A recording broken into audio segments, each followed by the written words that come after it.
Hi friends, దేవుడు మనిషికి ఇచ్చిన వరాల్లో ముఖ్యమైన వరం ప్రేమలు, అనుబంధాలు, రక్త సంబంధాలతో పని లేకుండా. అలానే నా ఈ చిన్న ప్రయాణంలో పెద్ద పెద్ద పాత్రలు పోషించిన వ్యక్తులంటే నాకు ఎంతో ప్రేమ, గౌరవం, అభిమానం. అలాంటి ఒక వ్యక్తి డాక్టర్ మోహన్ రామకృష్ణ. ఆయన నాకు గుంటూరు మెడికల్ కాలేజీలో నాకు సీనియరు. ఆ తర్వాత ఆయన అమెరికా వెళ్ళి సెటిల్ అయిపోయారు. తర్వాత ఆయన ప్రోద్బలంతో సన్షైన్ హాస్పిటల్ స్థాపించడం జరిగింది. తర్వాత మా హాస్పిటల్స్కి ఆయన చైర్మన్గా కూడా వ్యవహరించారు. నాకు ఏ రకమైన ఇబ్బంది వచ్చినా, ఏ రకమైన అవసరం వచ్చినా నేను మొట్టమొదటిగా ఫోన్ చేసే వ్యక్తులు ఆయన ఒకరు. మోహన్ కూతురు పెళ్లికి పోయిన నెల నేను భవాని అమెరికా వెళ్ళటం జరిగింది. ఓ అందమైన అనుభవం అది. ఎన్నో ఆనందాల్ని, జ్ఞాపకాల్ని గుండెల్లో దాచుకొని వెనక్కి వచ్చాం.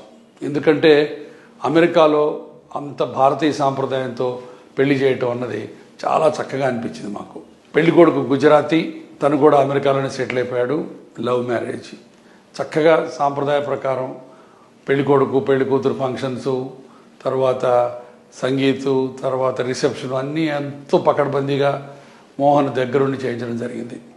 ఆయన ఎంత చక్కగా చేశారంటే ఈ పెళ్ళి. అరిసెలు కూడా ఇండియా నుంచి స్పెషల్గా చేయించుకొని, చిన్న అరిసెలు అంటే బైట్ సైజ్, పెద్ద పెద్దవి కాకుండా వాటి మళ్ళీ ప్లాస్టిక్ కవర్లో పెట్టి తీసుకొని వచ్చాడు. అట్లానే స్వగృహ ఫుడ్స్లో ఆయన కోసం స్పెషల్గా చేయించుకొని తీసుకొని వచ్చాడు. సో మొత్తం పెళ్ళంతా చక్కగా ఇండియాలో మన ఇంట్లో జరిగినట్టుగా అనిపించింది. తర్వాత సంగీత్లో అబ్బాయి, అమ్మాయి, బికాజ్ అబ్బాయి గుజరాత్ సంబంధించినాడు కాబట్టి గుజరాతీ ట్రెడిషన్లో డ్యాన్సులు అవి చక్కగా కళ్ళకి చూడటానికి అందంగా అనిపించాయి. మోహను, సావిత్రి గారు తోడబుట్టిన వాళ్ళు కనీసం ఒక 20 మంది ఉన్నారు. సో వాళ్ళందరూ కలవటం, ఆ కజిన్స్ అందరూ కలిసి ఈ పెళ్లిని ఎంజాయ్ చేయటం కూడా మనస్సు నిండుగా అనిపించింది. ఇక అన్నిటికంటే హైలైట్ ఏంటంటే 500 మందికి ఒకే వరుసలో కూర్చోబెట్టి ఒకేసారి పంక్తి భోజనం ఏర్పాటు చేయడం. అందులో ఇంకొక గమ్మత్తు ఏంటంటే మాలాంటి అతిథులు అందరం ఒక 50 మందివి వడ్డించటం.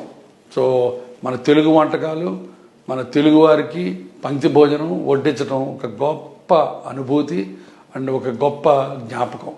అండ్ రాత్రి రిసెప్షన్లో నన్ను, భవానీని, మోహను ఆయన ఫ్యామిలీ టేబుల్ దగ్గర కూర్చోపెట్టడం జరిగింది. అంటే అది మాకు ఆయన ఇచ్చిన గౌరవానికి పరాకాష్ట అనమాట. సో ఇన్ని అనుభూతుల్ని నెమరు వేసుకుంటూ మోహన్ ఆతిథ్యానికి, సావిత్రి గారి ఆతిథ్యానికి శిరసు వంచి నమస్కరిస్తూ అమెరికా నుంచి బోల్డ్ని జ్ఞాపకాలు మూటేసుకొని వెనక్కి వచ్చడం జరిగింది.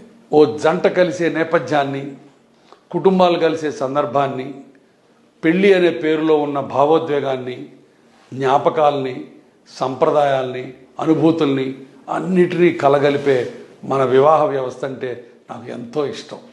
అలానే మొన్న మధ్య కీరవాణి కొడుకు సింహ పెళ్లికి వెళ్ళినప్పుడు, మా బామర్ది కొడుకు రుద్విక్ పెళ్లికి వెళ్ళినప్పుడు, పివి సింధు పెళ్లికి వెళ్ళినప్పుడు ఇంతమంది చక్కటి జంటల్ని చూసినప్పుడు మనసంతా ఆనందంతో నిండిపోతుంది.